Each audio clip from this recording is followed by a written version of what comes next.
పోయిద్దరు sir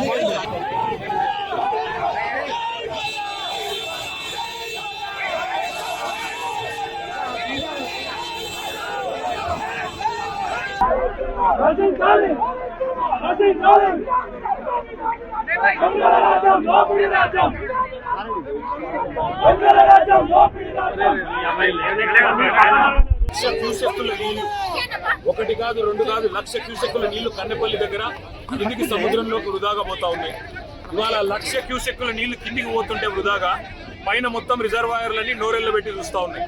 పైన మిడ్మానేర్ కావచ్చు, కాళేశ్వరం, మరి మొత్తం ప్రాజెక్టులో ఉన్న ప్రతి రిజర్వాయర్ లో కూడా ఇవాళ నీళ్లు లేక రైతులు మరి కనీసం నాట్లేసే పరిస్థితి లేదు.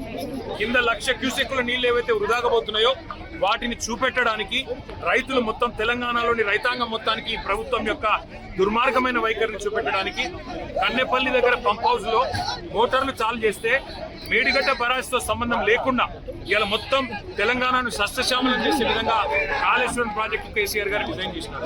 ఇవాళ బ్యారేజ్ తో సంబంధం లేకుండా, మేడిగడ్డ బ్యారేజ్ గేట్లతో సంబంధం లేకుండా మరి 93.5 మీటర్ల ఎత్తులో గోదావరి ప్రవహిస్తే చాలు ఈ నీళ్లు కన్నెపల్లి పంప్ హౌస్ లో మోటార్లు చాలు చేస్తే ప్రమాణంగా నీళ్లు ఇవ్వచ్చు, రైతులు నాట్లు వేసుకోవచ్చు. ఇంత భయం ఎందుకని నేను అడుగుతున్నాను.